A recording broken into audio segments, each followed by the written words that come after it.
Welcome to Living Legacy Leadership, where we'll explore, discover, and share insights, tools, and strategies for a life well lived into elderhood.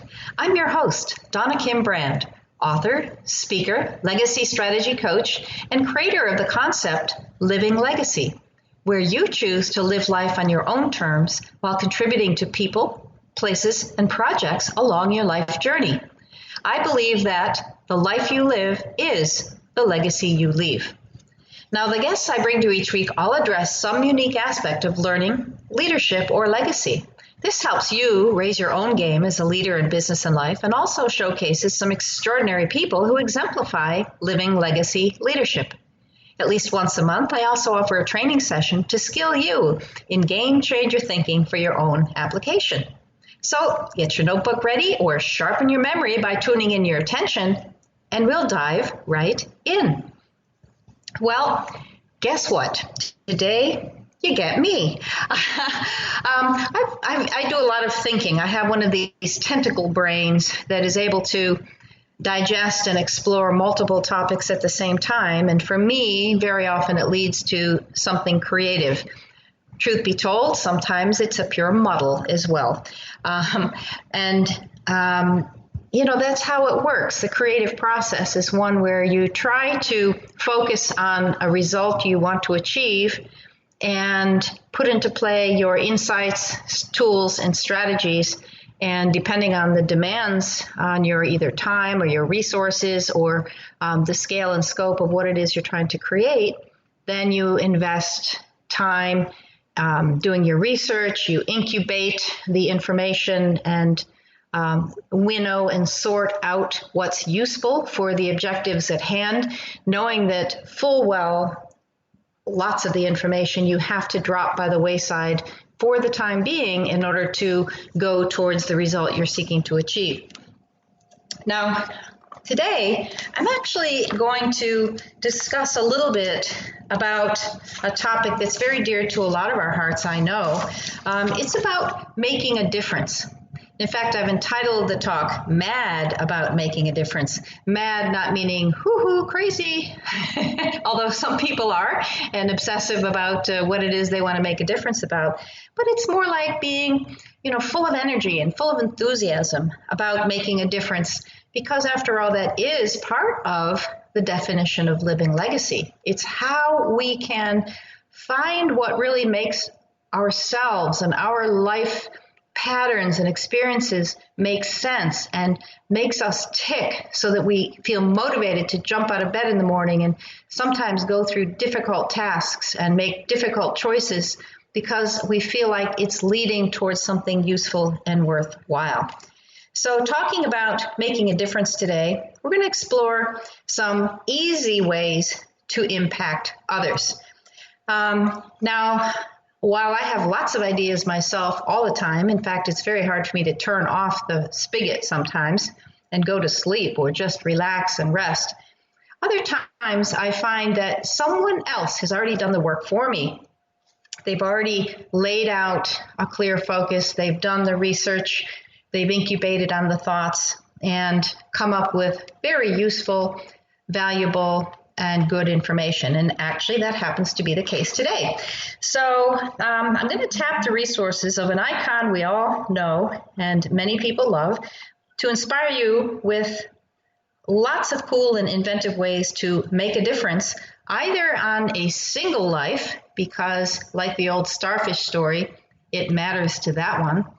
But sometimes we can make an impact on a collective level in communities, be they local, statewide, nationwide, even global.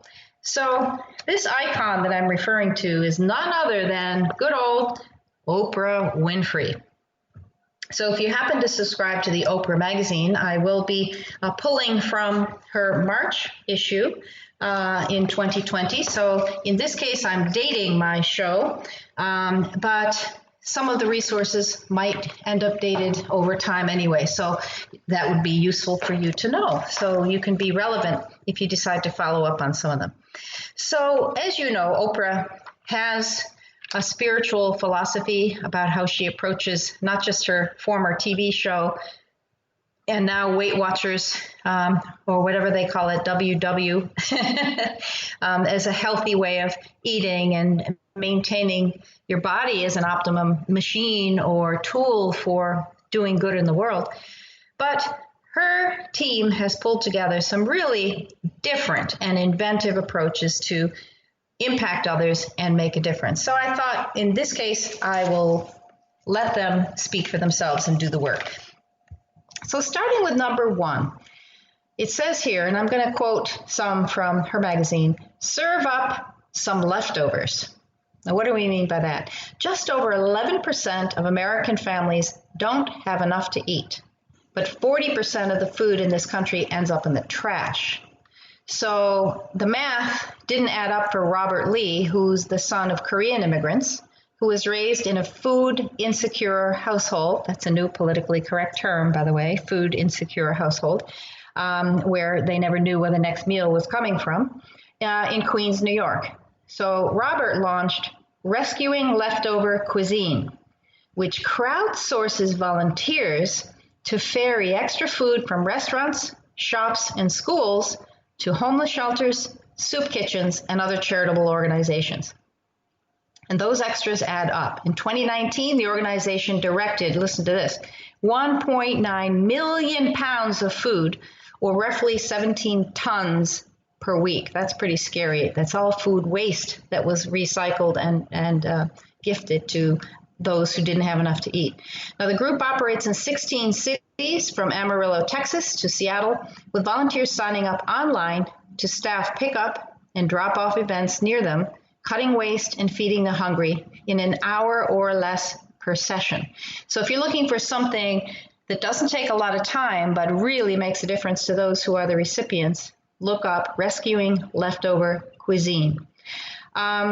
I do want to add to this, though. I know, having worked in the food industry in the past, sometimes you do run into laws that have to do with health, safety, sanitation, and so on, that make it difficult. Even if you want to donate meals or food, sometimes you're not allowed to legally, or it can get you in trouble. So make sure that you just do your own due diligence and research to make sure you're connected with a bona fide organization that makes sure that the food delivered is safe and healthy, and you're also abiding by the law.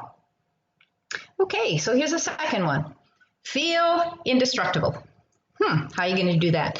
Well, if you want to buy a bag, like a shopping bag that's built to last, the company called Rewilder, R-E-W-I-L-D-E-R, Rewilder, takes an unrecyclable industrial material like NASA airbags and seatbelts and turns them into tote bags, backpacks, and raincoats. So again, you just Google Rewilder and see if those kinds of products suit you or suit your kids. Right, number 3, take it back. The things you love today don't have to be landfill bound tomorrow. There's a big push in the beauty companies, including Kiehl's, Lush, and MAC, M-A-C, which offer freebies to customers who bring in used packaging for recycling. Oh my gosh, have you ever tried to cut through some of the packaging for cosmetics and electronic projects? About breaks your hand.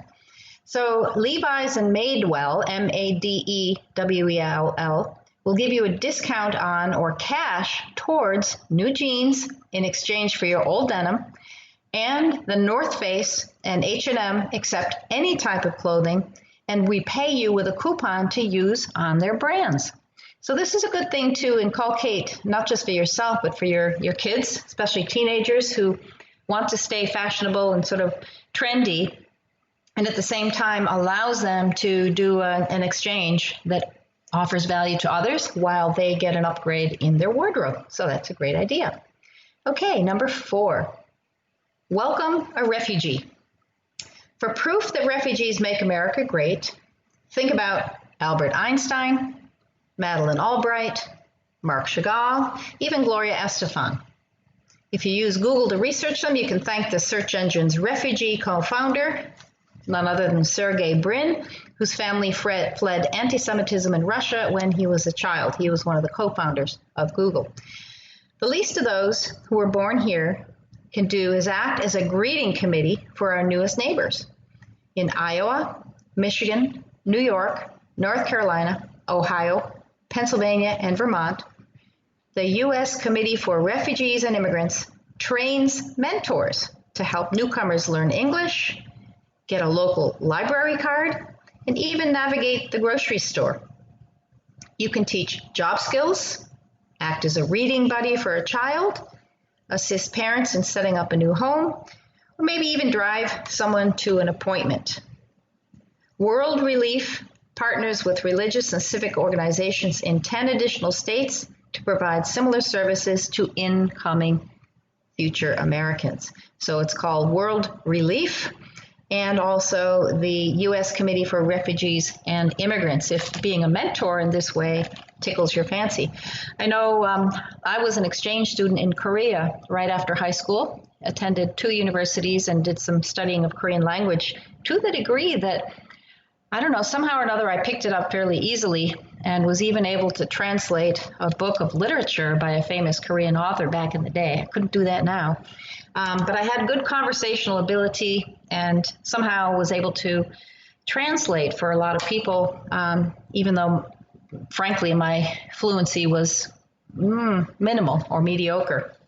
Having said that, when I was back in the States for a time while I was earning my master's degree at Georgetown University, which happened to be in linguistics, after I'd done an East Asian language and culture degree, giving up med school, I used to teach immigrants, Korean immigrants, because I was an exchange student in Korea, the parents, while they were waiting for their own children who they had sent to Saturday Korean school. So while the American Korean kids were learning Korean at Korean school Saturday morning, I was teaching the parents not only English, but teaching them and mentoring them about many of the things that we just discussed in this particular way to make an impact.